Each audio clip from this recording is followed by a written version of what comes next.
नमस्कार। आप सभी का स्वागत है अपने YouTube channel the simplified Hindi में। मैं डॉक्टर नवनीता भाटिया एक बार फिर से एक नए विषय को लेकर आप लोगों के सामने हूँ। आज मैंने विषय चुना है वो मैंने कक्षा 10वीं की पाठ्य पुस्तक में से पाठ साना साना हाथ जोड़ी की व्याख्या को लिया है। आज मैं आप लोगों के सामने इस पाठ की व्याख्या लेकर आई हूँ और जिसे मैं बहुत ही सरल शब्दों में बताऊंगी। पाठ को आरंभ करने से पहले थोड़ा सा पाठ की लेखिका के बारे में जान लेते हैं। इस पाठ की लेखिका है मधु कांकरिया और इनका जन्म 1957 में कोलकाता में हुआ था। कोलकाता विश्वविद्यालय से ही इन्होंने अर्थशास्त्र में एमए किया और साथ ही कंप्यूटर एप्लीकेशन में डिप्लोमा भी किया। उनकी प्रमुख रचनाएं हैं पत्ताखोर और ये इनका उपन्यास माना जाता है। सलाम आखिरी, खुले गगन के लाल सितारे, बीते हुए, अंत में ईशु का ये इनके कहानी संग्रह है। उन्होंने कई सुंदर यात्रा वृत्तांत भी लिखे। मधु कांकरिया की रचनाओं में विचार और संवेदना की नवीनता मिलती है। समाज में व्याप्त अनेक ज्वलंत समस्याएं जैसे अपसंस्कृति, महानगर की घुटन और असुरक्षा के बीच युवाओं में बढ़ते नशे की आदत, लाल बत्ती इलाकों की पीड़ा आदि उनकी रचनाओं के विषय रहे हैं। प्रस्तुत पाठ जो है वो एक यात्रा वृत्तांत है जिसमें लेखिका ने गंगटोक से लेकर हिमालय तक की यात्रा में प्राकृतिक दृश्यों के वर्णन के साथ साथ उन दृश्यों को भी छुआ है जिनमें विषम परिस्थितियों में पुरुष और महिलाएं जीवन संघर्ष में लगी रहती हैं। इस पाठ में लेखिका ने उन घटनाओं का वर्णन किया है, उन दृश्यों का वर्णन किया है जो लेखिका के दिल को छू गई और कुछ ऐसे दृश्य जिन्हें लेखिका को अंदर तक हिलाकर रख दिया। पाठ के आरंभ में लेखिका ने बताया कि मैंने हैरान होकर आसमान जैसे उल्ट पड़ा था, सारे तारे बिखर पड़े नीचे टिमटिमा रहे थे, ऐसा दृश्य देखा। लेखिका कहती है कि मैंने एक ऐसा दृश्य देखा मुझे ऐसा लगा जैसे मानो आसमान उलट पड़ा, यानी कि आसमान जो है बिल्कुल उल्टा हो गया और उल्टा होने से क्या हुआ कि सारे तारे जो थे वो बिखर कर नीचे टिमटिमा रहे थे। दूर ढलान लेती तराई पर स्त्रियों के गुच्छे, दूर ढलान लेती तराई पर सितारों के गुच्छे रोशनियों की एक झालर सी बना रहे थे। क्या था वह रात में जगमगाता गंगटोक शहर था। इतिहास और वर्तमान के संधि स्थल पर खड़ा मेहनतकश बादशाहों का वह एक ऐसा शहर था जिसका सब कुछ सुंदर था, सुबह शाम रात। लेखिका ने आरंभ में ही गंगटोक शहर का वर्णन किया, वहाँ की सुंदरता का वर्णन किया और उस शहर को मेहनतकश बादशाहों का शहर कहा और कहती है कि वो एक ऐसा शहर था जिसका सब कुछ सुंदर था। सुबह सुंदर थी, शाम सुंदर थी, रात सुंदर थी, यानी कि इस शहर की हर एक समय हर एक चीज़ जो थी वो सुंदर थी। और वह रहस्यमय सितारों भरी रात मुझ में सम्मोहन जगा रही थी, कुछ इस कदर कि उस जादू भरे क्षणों में मेरा सब कुछ स्थगित हो गया था। मैं अर्थहीन था, मेरी चेतना, मेरा आसपास, मेरे भीतर बाहर सिर्फ शून्य था और थी अंतर्दयता में डूबी रोशनी की वह जादुई झालर। लेखिका कहती है कि सितारों से भरी हुई जो रात थी, जो बहुत ही रहस्यमय लग रही थी, कहती है वो रात जो थी वो मेरे अंदर एक सम्मोहन जगा रही थी, यानी कि वो मुझे अपनी तरफ खींचती चली जा रही थी। और कहती है कि मुझे उन क्षणों में ऐसा महसूस हो रहा था मानो मेरा सब कुछ जो था वो ख़त्म हो चुका था, अर्थहीन था, यानी कि मेरा जो अंदर की भावनाएं थी वो अर्थहीन हो चुकी थी। मेरी चेतना, मेरा आसपास जो कुछ भी था वो सब कुछ ही अर्थहीन हो चुका था और मेरे अंदर और बाहर सिर्फ शून्य था और इसके अलावा मेरे पास कुछ भी नहीं था। और डूबी रोशनी में वह जादुई झालर जो कि मुझे अपनी तरफ खींच रही थी। अंतर्यता यानी कि इंद्रियों से परे। धीरे धीरे एक उजास उस शून्य से फूटने लगा। उजास क्या होता है? प्रकाश। तो लेखिका कहती है कि धीरे धीरे एक प्रकाश जो था उस शून्य से फूटने लगा। पहले लेखिका ने रात का वर्णन किया तो वो कहती कि धीरे धीरे उसमें से प्रकाश फूटने लगा। एक प्रार्थना होंठों को छूने लगी। साना साना हाथ जोड़ी गर्दहु प्रार्थना, हामरो जीवन तिमरो को सेली। लेखिका कहती है कि जैसे ही प्रकाश फैलने लगा तो एक प्रार्थना जो थी वो होठों को छूने लगी, यानी कि एक प्रार्थना जो थी वो होठों से निकलने लगी कि छोटे छोटे हाथों को जोड़कर, साना साना हाथ जोड़ी, छोटे छोटे हाथों को जोड़कर गर्दहु प्रार्थना कर रही हूँ कि हामरो जीवन, मेरा सारा जीवन तिमरो को सेली, अच्छाइयों को समर्पित हो। आज सुबह की प्रार्थना के ये बोल मैंने एक नेपाली युवती से सीखे थे। लेखिका कहती है कि मुझे ये प्रार्थना नहीं आती थी, मैंने तो इस प्रार्थना के बोल जो थे वो एक नेपाली युवती से आज सुबह ही सीखे थे। सुबह हमें युमथांग के लिए निकल पड़ना था, पर आँख खुलते ही मैं बालकनी की तरफ भागी। यहाँ के लोगों ने बताया कि यदि मौसम साफ हो तो बालकनी से भी कंचनजंगा दिखाई देती है। कहती है कि सुबह सुबह हमें, लेखिका ने वर्णन किया कि हमें सुबह सुबह युमथांग के लिए जाना था।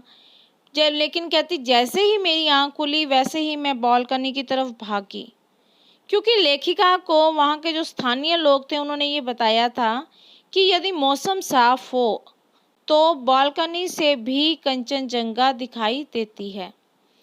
हिमालय की तीसरी सबसे बड़ी चोटी कंचनजंगा, जो ये चोटी है वो हिमालय की तीसरी सबसे बड़ी चोटी मानी जाती है।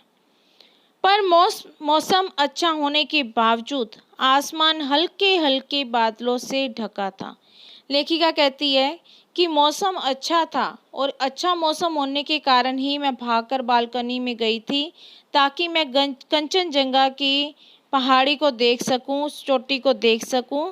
कहती मौसम अच्छा था लेकिन इसके बावजूद आसमान में हल्के हल्के बादल छाए हुए थे, यानी कि जो आसमान था वो हल्के हल्के बादलों से ढका हुआ था। लेखिका कहती है कि पिछले वर्ष की ही तरह इस वर्ष भी बादलों के कपाट ठाकुर जी की कपाट की तरह बंद ही रहे। अब लेखिका कहती है कि जिस प्रकार पिछले वर्ष बादलों के कपाट ठाकुर जी के कपाट की तरह ही बंद रहे, यानी कि जिस तरह ठाकुर जी के कपाट बंद थे उसी तरह ही बादलों के कपाट भी, बादलों के दरवाजे भी बंद ही रहे। कंचनजंगा ना दिखनी थी ना दिखी, क्योंकि मौसम तो साफ था लेकिन आसमान में हल्के हल्के बादल थे। तो लेखिका कहती है तो ऐसे मौसम में मुझे कंचनजंगा ना दिखाई देनी थी और ना ही दिखाई दी। पर सामने ही रकम रकम के रंग बिरंगे इतने सारे फूल दिखाई पड़े कि लगा फूलों के बाग में आ गई हूँ। कहती मुझे चोटी तो दिखाई नहीं थी लेकिन सामने मुझे रकम रकम यानी कि तरह तरह के रंग बिरंगे फूल दिखाई दिए और वो फूल इतने सारे थे कि मुझे ऐसे लगा मानो फूलों के बाग में आ गई हूँ। बहरहाल गैंगटॉक से 149 किलोमीटर की दूरी पर युमथांग था। युमथांग यानी घाटियाँ, सारे रास्ते ही हिमालय की गहनतम घाटियाँ और फूलों से लदी वादियाँ मिलेंगी आपको। ड्राइवर कम गाइड जितेंद्र नार्गे मुझे बता रहा था। क्या वहाँ बर्फ़ मिलेगी? मैं बचकाने उत्साह से पूछने लगती हूँ। चलिए तो, कहती कि अब हम वहाँ से निकले और गैंगटॉक से आगे हमें जाना था युमथांग। युमथांग जहाँ पर बहुत सारी घाटियाँ थी, बहुत सारी फूलों से लदी हुई वादियाँ थी। और ऐसा लेखिका को किसने बताया था? जितेंद्र नार्गे ने, जो कि उसका गाइड भी था और उसका ड्राइवर भी था। लेखिका कहती है कि मैंने बड़े ही उत्साह से उससे पूछा कि क्या वहाँ मुझे बर्फ़ भी मिलेगी? तो उसने आगे क्या जवाब दिया कि आप चलिए तो, आपको वहाँ पर बहुत कुछ दिखाई देगा। जगह जगह गरदराए पाइन और धूपी की खूबसूरत नुकीले पेड़ों का जायजा लेते हुए हम पहाड़ी रास्तों पर आगे बढ़ने लगे कि एक जगह दिखाई दी एक कतार में लगी सफ़ेद सफ़ेद बहुत पताकाएं। कहती कि हम हर तरफ का नज़ारा लेते हुए आगे की तरफ बढ़ रहे थे कि एक जगह हमें एक कतार में लगी हुई सफ़ेद बौद्ध पताकाएं दिखाई थी, किसी ध्वज की तरह लहराती।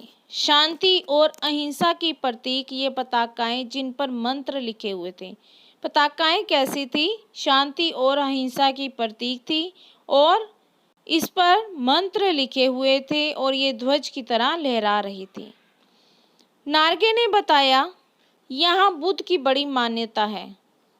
जब भी किसी बुद्धिस्ट की मृत्यु होती है, उसकी आत्मा की शांति के लिए शहर से दूर किसी भी पवित्र स्थान पर 108 श्वेत पताकाएं फहरा दी जाती हैं।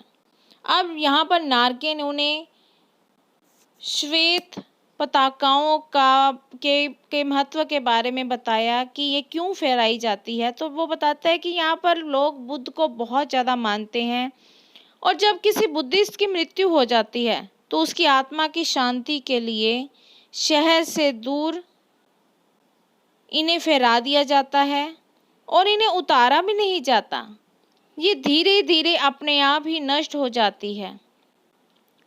कहते हैं कि एक तरफ तो किसी बुद्धिस्ट की जब मृत्यु होती तब फहराया जाता है, परंतु कभी कभी किसी नए कार्य की शुरुआत में भी ये पताकाएं फहरा दी जाती हैं।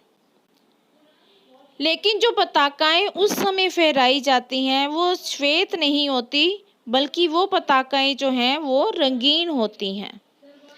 नार्गे बोलता जा रहा था और मेरी नज़र उसकी जीप में लगी दलाई लामा की तस्वीर पर टिकी हुई थी। लेखिका कहती है कि नार्गे उसे वहाँ की पताकाओं के बारे में बता रहा था, लेकिन लेखिका की नज़र कहाँ टिकी हुई थी? उसकी जीप में लगी हुई दलाई लामा की तस्वीर पर। कहती है कि मैंने बहुत सी दुकानों पर भी ऐसी ही तस्वीर देखी थी। फिर वहाँ से वो आगे की तरफ बढ़ी और वहाँ पर रास्ते में जो नार्गे था उसने एक जगह के बारे में बताया, कवि लॉन्गस्टॉक। जो नार्गे था उसने बताया कि इस जगह पर गाइड फिल्म की शूटिंग हुई थी। गाइड फिल्म गाइज हमारी जो है बहुत पुरानी फिल्म है। इस फिल्म की शूटिंग नार्गे ने बताया कि इसी स्थान पर हुई थी। तिब्बत के चीज खे बमसन ने लेप्चाओं के शोमेन से कुंज तेग के साथ संधि पत्र पर यहाँ हस्ताक्षर किए थे। इस जगह का दूसरा महत्व क्या है कि यहाँ पर संधि पत्र पर हस्ताक्षर किए गए थे। एक पत्थर यहाँ स्मारक के रूप में भी है। और लेखिका कहती है कि उन्हीं रास्तों पर मैंने देखा एक कुटिया के भीतर घूमता चक्र। कहती है कि मैंने हैरान होकर पूछा कि ये क्या है। जब उसने एक कुटिया के भीतर घूमते हुए चक्र को देखा तो वह कहती मैं हैरान हो गई और मैंने बड़े ही हैरानी से उससे पूछा कि ये क्या है। तब नारगे ने उसे बताया कि ये एक धर्म चक्र है, इसे प्रेयर व्हील भी कहते हैं और लोगों की क्या मान्यता है कि इसे घुमाने से सारे पाप धुल जाते हैं। कहती है कि उसने जिस चक्र को देखा था उसके बारे में नारगे ने बताया कि ये एक धर्म चक्र है और लोगों की मान्यता क्या है कि अगर इस चक्र को घुमाओगे तो उनके सारे पाप जो हैं वो धुल जाएंगे और इसे एक दूसरा नाम भी दिया गया प्रेयर व्हील। लेखिका आगे हैरान हो जाती है, कुछ सोच में पड़ जाती है कि चाहे मैदान हो चाहे पहाड़ हो, हमारे देश में विज्ञान ने बहुत ज़्यादा प्रगति कर ली है, बहुत उन्नति कर ली है, लेकिन वैज्ञानिक प्रगतियों के बावजूद इस देश की आत्मा एक जैसी है, यानी कि लोगों की सोच जो है वो अभी भी एक जैसी है, चाहे वो हमारे मैदान हो चाहे वो हमारे पहाड़ हो। लोगों की जो आस्थाएं हैं, उनके जो विश्वास हैं, जो उनके अंधविश्वास हैं और पाप और पुण्य की जो अवधारणाएं हैं और कल्पनाएं हैं वो सारी एक समान है। यानी कि किसी भी जगह के कोई भी लोग हों, कहीं पर भी रहने वाले लोग हों, सबके जो विश्वास, अंधविश्वास, उनकी जो आस्थाएं हैं, पाप पुण्य के प्रति जो उनके विश्वास हैं, वो सारे के सारे एक जैसे हैं। कहीं पर भी कुछ भी अंतर नहीं दिखाई देता।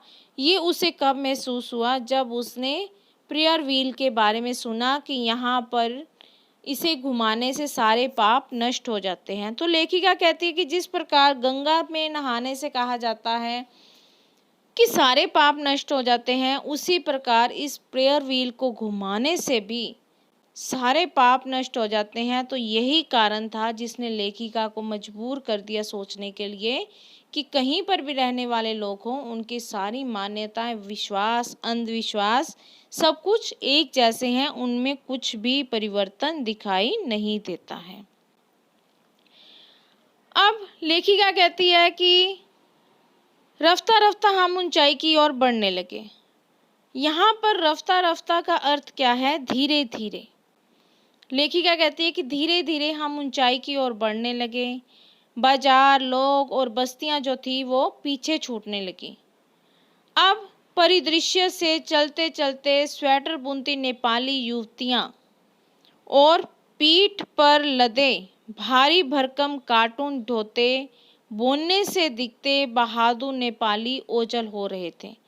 कहती कि जो कुछ उसने शहर में देखा था, बस्तियों में देखा था, वो सारे के जो नेपाली युवतियां थी वो स्वेटर बुन रही थी और जो बहादुर नेपाली लोग थे वो सारे के सारे लोग जो थे वो आंखों से ओझल होते जा रहे थे, क्योंकि लेखिका तो अब ऊंचाई की तरफ चलना शुरू हो गई थी। अब नीचे देखने पर घाटियों में ताश की घरों की तरह पेड़ पौधों के बीच छोटे छोटे घर दिखाई देते थे। गाइस, हमेशा यही होता आता है कि जब हम किसी ऊंचाई से नीचे की तरफ देखते हैं तो हमें जो सारी चीज़ें हैं वो बहुत ही छोटी छोटी सी दिखाई देती हैं, चाहे वो घर ही क्यों ना हो। हमें ऊंचाई से ऐसा लगता है कि सब कुछ ही बहुत छोटा छोटा बोना बोना सा दिखाई दे रहा है। तो यही इसी बात का लेखिका ने वर्णन किया है कि यहाँ पर उसे सब कुछ ही ऊपर से देखने पर घर जो थे, पेड़ पौधे जो थे, सब कुछ जो था वो बहुत ही छोटा छोटा बोना बोना सा दिखाई दे रहा था। हिमालय भी कहती है कि अब छोटी छोटी पहाड़ियों के रूप में नहीं बल्कि अपने विराट रूप और वैभव के साथ सामने आने वाला था।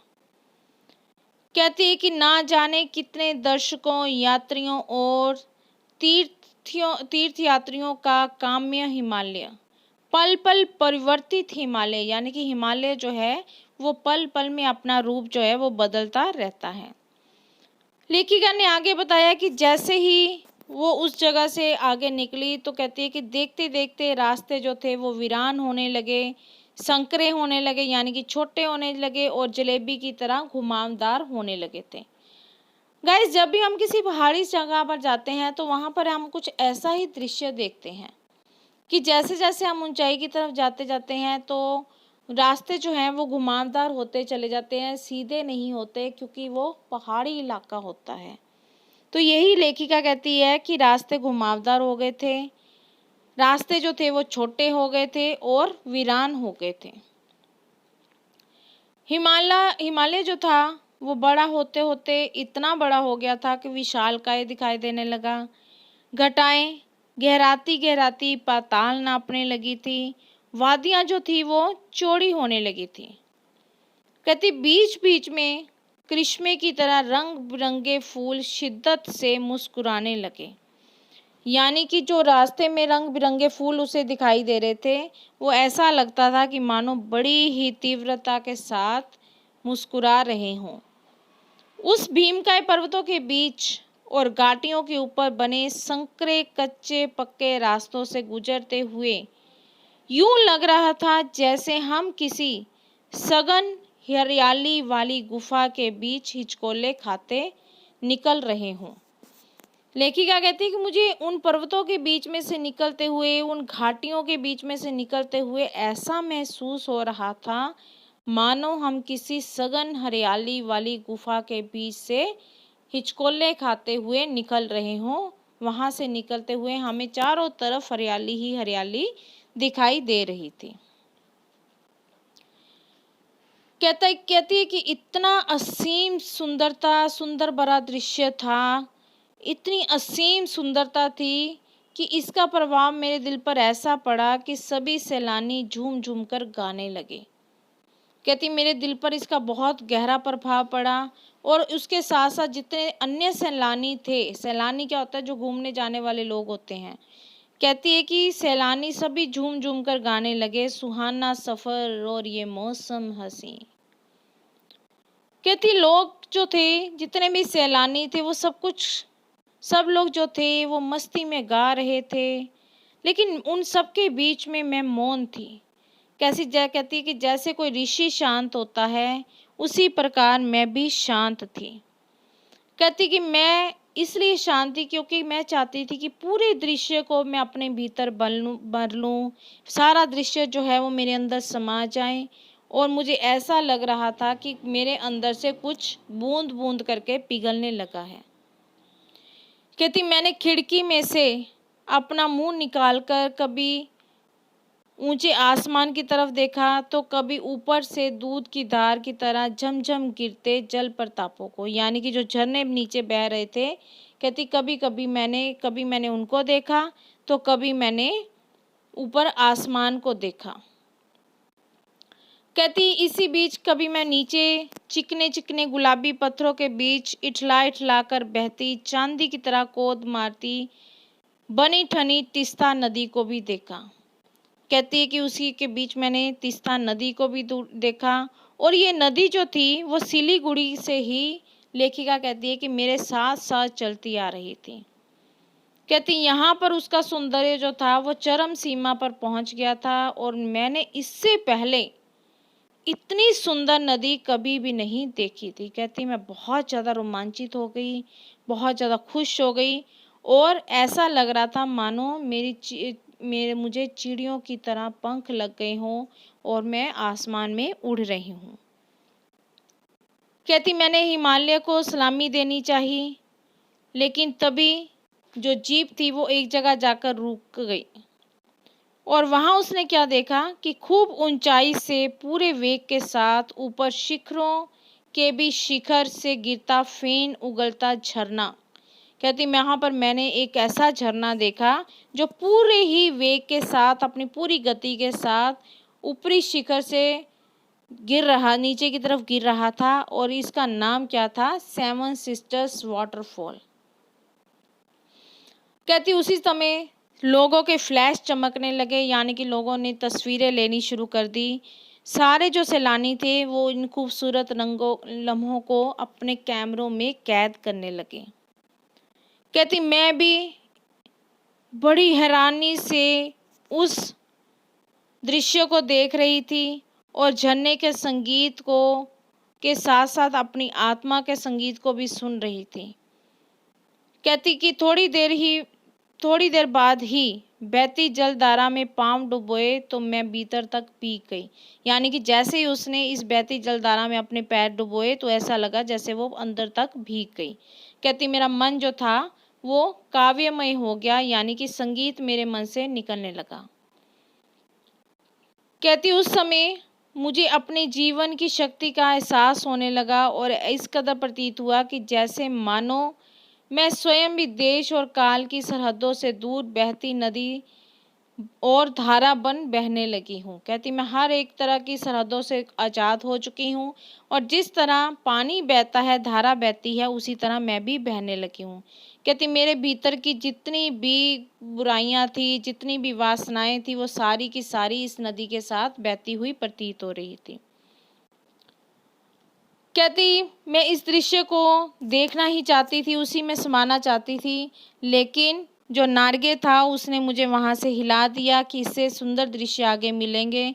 और अनमनी सी होकर कहती मैं वहाँ से उठ गई और उसके साथ आगे की तरफ चलने लगी। कहती फिर आगे मुझे वही ऐसे ही दृश्य दिखाई देने लगे जो कि मेरी आत्मा को और मेरी आंखों को बहुत ज़्यादा सुख देने वाले थे। कहीं चटक हरे रंग का मोटा कालीन ओढ़े तो कहीं हल्का पीलापन लिए तो कहीं प्लस्तर उखड़ी दीवारों की तरह पथरीला, और देखते ही देखते परिदृश्य में सब छू मंतर। कहती अलग अलग प्रकार के मुझे दिखाई दिए दृश्य और एक ही पल में वो सब कुछ छू मंतर भी हो जाता और ऐसा लगता मानो जादू किसी ने जादू की छड़ी को घुमा दिया हो। कहती बड़ी हैरान परेशान मैं छाया और माया के इस अनूठे खेल को देख रही थी और ऐसा लग रहा था जैसे मानो प्रकृति जो है मुझे सियानी बनाना चाह रही हो, समझदार बनाना चाह रही हो और अपने मेरे जीवन के जो रहस्य हैं उनको बताना चाह रही हो। फिर कहती है धीरे धीरे धुंध की चादर थोड़ी सी हटने लगी। अब जो पहाड़ उसने पीछे देखे थे वो पहाड़ दिखाई नहीं दिए और दोनों विपरीत दिशाओं से आते छाया पहाड़ थे और थोड़ी ही देर बाद वो छाया पहाड़ अपने श्रेष्ठतम रूप में मेरे सामने थे। जीव वहां पर कहती थोड़ी देर के लिए रुकी, मैंने गर्दन घुमाई तो वहां पर मुझे ऐसा लगा जैसे मानो जन्नत बिखरी हो। नजरों के छोर तक खूबसूरती ही खूबसूरती दिखाई दे रही थी, हर तरफ यानी खूबसूरती दिखाई दे रही थी। कहती मैंने अलग अलग प्रकार के दृश्य देखे, कहीं उठती हुई धुंध को देखा, कहीं तीस्ता नदी को देखा, कहीं पर मैंने फूल देखे, कहीं पर मैंने कुछ देखा। और कहती लग मुझे पहली बार ऐसा एहसास हुआ कि जीवन का जो आनंद है वो यही इसी सौंदर्य में है। कहती मेरी सारी आत्मा की खिड़कियां खुलने लगी और मुझे ऐसा लगा मानो मैं ईश्वर के निकट थी और वही सुबह वाली जो प्रार्थना थी फिर वो मेरे होठों से निकलने लगी। लेखिका कहती है कि मैं बड़ी ही मगन हो चुकी थी इनमें और अचानक से ब्रेक लगी और मैंने देखा कि सामने कुछ पहाड़ी औरतें पत्थरों पर बैठकर पत्थर तोड़ रही थी। बड़ी ही कोमल काया वाली ये औरतें थी और उनके हाथों में थी कुदाल और हथौड़े और कई ऐसी थी जिन्होंने अपनी पीठ पर डोकों में बच्चे भी बांध रखे थे। कहती कि ऐसे सुंदर दृश्य देखने के बाद ऐसा दृश्य जो मैंने देखा, मातृत्व और श्रम साधना का दृश्य मैंने देखा तो मैं बड़ी ही हैरान रह गई, वो चक्की रह गई और मैंने वहाँ पर एक कर्मचारी से पूछ लिया कि ये क्या हो रहा है। उस कर्मचारी ने मुझे बताया कि जहाँ पर आप जा रही हैं उन रास्तों को चौड़ा करने के लिए ये पहाड़नी जो हैं वो काम कर रही हैं, यानी कि पत्थरों को तोड़ रही हैं और ये पहाड़ी औरतें रास्ते बनाने का काम कर रही हैं। कहती मैं बहुत ही हैरान रह गई कि इतने खतरनाक कार्य और ये औरतें ऐसा काम कर रही हैं। तब उसने बताया कि पिछले महीने एक की तो जान भी चली गई थी। बहुत ही मुश्किल काम है पहाड़ों पर रास्ता बनाना। कहती है कि बड़े बड़े पत्थरों को तोड़कर एक आकार में छोटे छोटे पत्थरों में बदलना और उसी में कई बार इन लोगों की जान भी चली जाती है। तब लेखिका कहती है कि मुझे ध्यान आया कि इन्हीं रास्तों पर मैंने एक सिक्किम सरकार का बोर्ड भी लिखा हुआ देखा था, जिस पर बड़े बड़े अक्षरों पर लिखा हुआ था कि आप ताज्जुब करेंगे, इन रास्तों को बनाने में लोगों ने मौत को झुठलाया है, यानी कि लोगों ने अपनी जान पर खेलकर इन रास्तों को बनाया है।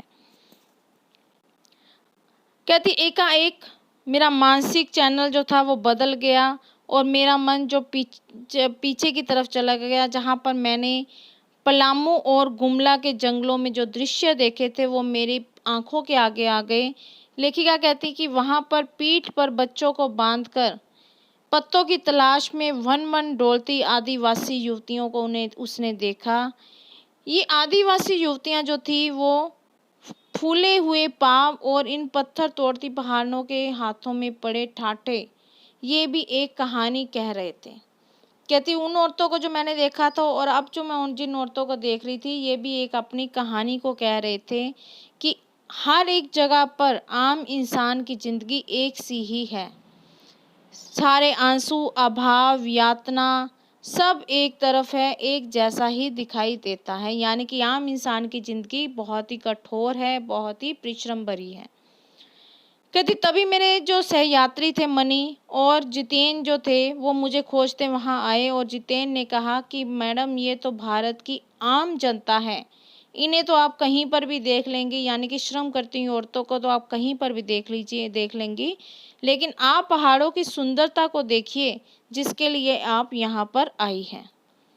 तब लेखिका कहती कि मैं सोचने लगी कि ये आम जनता नहीं है बल्कि जीवन के प्रति संतुलन भी है, यानी कि ये वेस्ट एट रिपेइंग है।